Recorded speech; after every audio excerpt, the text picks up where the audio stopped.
Okay, this is the third time we had a little incident. You won't see that part because I had to do away with it. Anyways, if you're a small channel or thinking of beginning a small channel, I have a Facebook group for small channels that I just started. It will be linked in the below. Come and join. Small channel is anywhere from 900 and below, below 800, or even if you're just thinking about getting a channel, it is um, videos cannot be put up there. Your channel can, link can. I have a spot for that. Uh, so I don't celebrate Easter, but it's Easter, so I thought I would do a Easter video. I apologize for the filming here. My camera is batteries are being charged. Um, so, anyways, on Halloween, the history of Halloween, the timeline generally. Those who first celebrated what we now call Halloween probably wouldn't even recognize how Halloween is celebrated today. Oh, I want to read you the poem first, and then we'll get into that.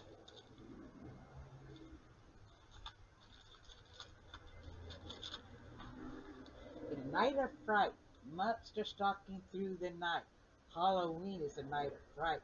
Fear is what this night brings, along with many other things. Are you prepared? Tonight is not the night for the easily scared. Creatures from hell roam this night, for tonight is a night of fright. Trick or treat, you say, you should not have waited until the end of the day. Tonight you lose your trick and treats, for the monsters need to eat. You better not take this night lightly, or else you will truly learn what fright means. Okay? That's the poem. Uh, it actually started in 2,000 years ago. It was a festival in remembrance of the dead. Okay? Still, but there's still signs today that kind of resemble the Halloween of old. And over the years, the belief that worlds of the living and dead could collide at this time of year. I don't think so.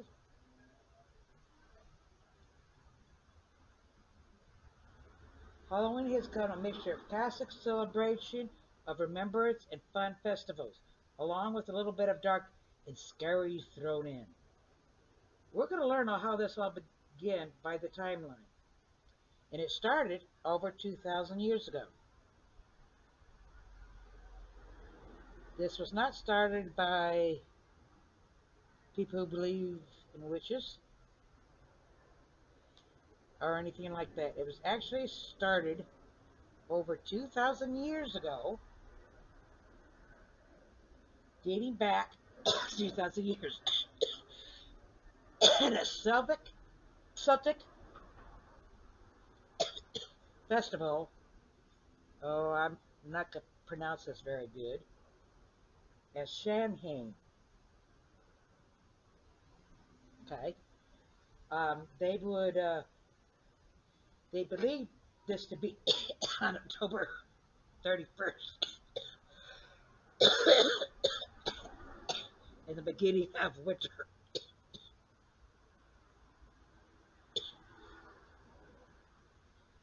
Okay. And they believed it was a day when the dead and living overlapped.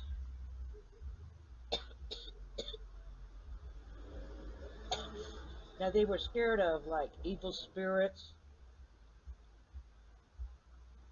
so people in the festival of Sheheng, they would wear costumes and masks to try to calm the spirits, praise them.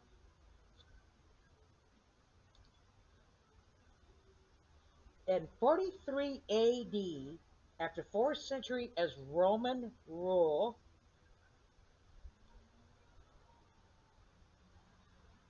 more celebrations were added to the festival. Okay, one was a day to honor the Pomona, which was a Roman goddess of fruit and trees. They believe the symbol of the goddess is the apple. It is commonly believed that from this festival came the tradition for bobbing for apples. Does anybody bob for apples anymore? It's 609 AD. They begin to call All Martyrs' Day. It was a day to honor all saints and, and became a, and martyrs, and it became a tradition in the Roman Church each November 1st. In 1000 AD, the Roman Church dedicated November 2nd as All Souls' Day in honor of the dead. Okay? This day was they would celebrate dressing up in the devil and angel and saint costume with bonfires and parades. All Saints' Day celebration was also referred to as All Hallows, and the night before began to be called All Hallow Eve, which eventually became Halloween. In 1556, yeah, Halloween kind of dates really far back there, doesn't it? The tradition that we now think of, like trick or treat, it was a 3-day event, okay? And it was called All Hallowtide. These 3 days spanned All Saints' Day into All Souls' Day, during which people would dress in black and mourn the dead. This also began the practice of souling, and souling was where a person would go to door if they were poor, begging for food. Yeah, don't like begging. In memory of your dad, Halloween, but in the 1600s, the Christian church, or the Portentians, they banned Halloween. They believed it to be associated with Catholics religion, and so they banned it. They banned a lot of things actually in those days. In the 1700s, many of the traditions we think of today began to develop. Um, Kids dress up, well, adults go to parties, all dressed up in costumes. Well, that's where it kind of came from.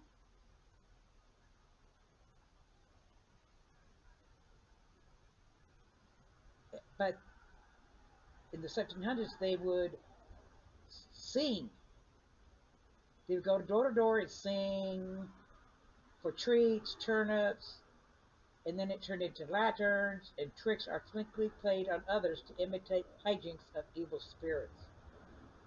But in the late 1800s, Irish and Scottish immigrants, because America didn't know anything about, there was no America as far as that. In the 18, they fled the Irish and they came to America. That's when Halloween was kind of introduced. So, it was an American holiday. So, and it became a secular holiday with the focus taken away from witchcraft and ghosts, instead placed on family and friends get-togethers, parties, and parades in the 1900s. In 1921, the first officially skiing Halloween celebration, and at Coda, Minnesota, over the next several years, more cities followed. In the 1930s, costumes began to appear in shops, thus making Halloween a true mainstay and money-making holiday.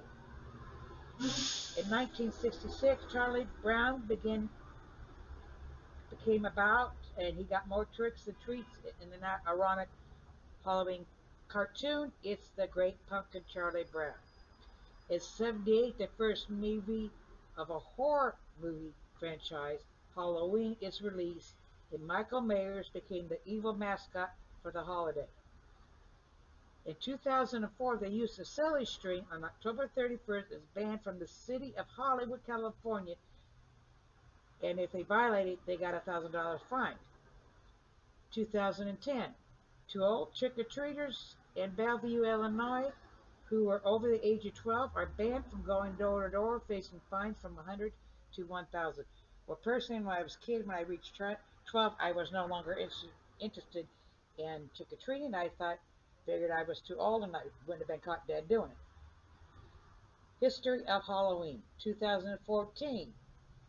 1.31 billion pounds of pumpkins were produced.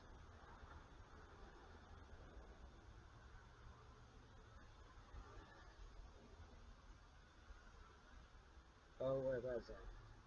I know, I'm reading off all this because it was just too much to write down. In the state of Illinois, just 1.31 billion pounds of pumpkins were produced just for Halloween. American costumes, they spend 8.4 billion on holiday candy, costume decoration, and other products. The average person will spend $45 for Halloween garbs and goodies. For a holiday that doesn't feature a big dinner or have a focus on gifts, that's a whole lot of pumpkin pie. But how did it come about that instead of turnips and stuff, switched to candy?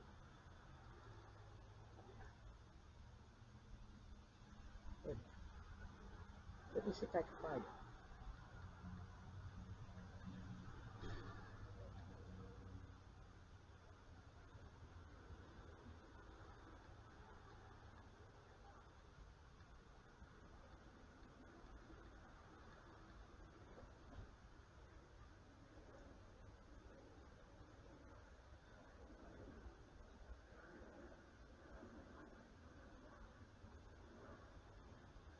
Uh, Hershey, yeah, it was Hershey.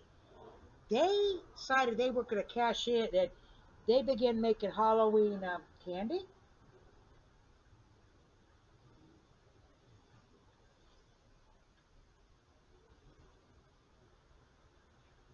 And people found it was easier. And the custom of trick or treating in America really kind of started in the 1930s and early 40s. Children were given anything from homemade cookies to pieces of cake to fruit, nuts, coins, and toys. In the 50s, candy manufacturers began to get in on the act and to promote their products for Halloween as trick or treating and became more popular. Candy was increasingly regarded as an affordable, convenient offering. It wasn't until the '70s, though, that Rat Factory made candy was viewed as the only acceptable thing to hand out to all little ghosts and goblins that showed up at people's door. Well, for safety reasons, you don't know what people might put in the candy, so people tend to buy that. People tapping with candy. When it comes to candy, Halloween candy today, um, most of the brands that are classic, for example, was Hershey's Milk Chocolate Bar, which was produced in 1900. Hershey's Kisses made the debate in 1907. Milton Hartley was the pioneer in the mass production of milk chocolate and turned what previously had been a luxury item for the well-to-do into something affordable to the average American. In the early 1900s, he He also built an entire town, Hershey, Pennsylvania, around his chocolate factory. In 1917, Henry Burton Reese moved to Hershey's, where he was employed as a dairyman for the chocolate company and later worked in its factory, inspired Milton Hershey's success. Reese, who eventually had 16 children, began making candles in his basement. Wow, he had a lot of kids. In 1920, he built a factory of his own and produced an assortment of candies, including peanut butter cups, which he invented in 1928 and made with Hershey's chocolate. During World War II, a shortage of ingredients led Reese to pull the plug on other candies and focus on the most popular product, peanut butter. Oh, I love peanut butter cups. In 1963, uh, inspired by Reese's company, he inspired the HB Candy Company. Okay. In 1923, a struggling Minnesota-born candy maker, Frank Mars, launched the Milky Way bar, which became the best seller. In 1930, he introduced Snickers bar, reportedly named after his favorite horse, followed in 1932 by the Three Musketeers bar. Frank's son, Forrest, eventually joined the company and only left after a falling out with his father. Forrest Smithers Mars relocated to England, where he created Mars Bar in the early 1930s, and in 1941 he launched M&M's. Mars associate anticipated that World War II would produce cocoa shortage, so he partnered with Bruce Murray, son of Hershey executive, in order to have success to a sufficient supply of ingredients, the candy names for Mars and Murray. So that's what M&M stars stands for. Okay.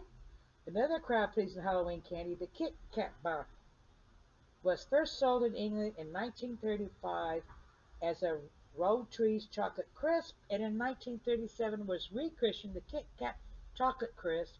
The name is said to be delivered from a London literary and political group, the Kit Kat or Kit Kat Club, established in the late 17th century. The group's, the group's moniker is thought to be an abbreviation of the name of the man who owned the shop where the group originally gathered.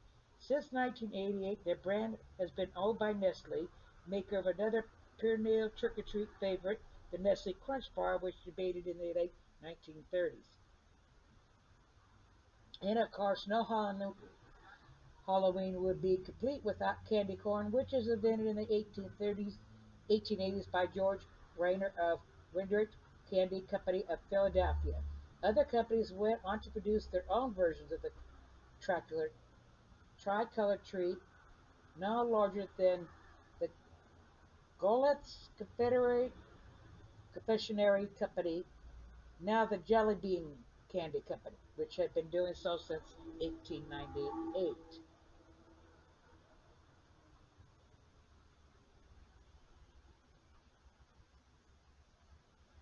And that's how the candy came about. So that is it for the history of Halloween.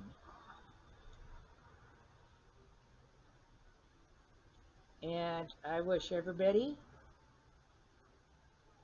happy. I think I'm going to say it. No, yeah. Happy diamond painting. And if you celebrate Halloween, be safe. Take your kids to organized events. The world's too crazy. And we will see you all, me and Rev, have our live tomorrow in our collab on my channel. I hope you will come. If you can't, watch the replay.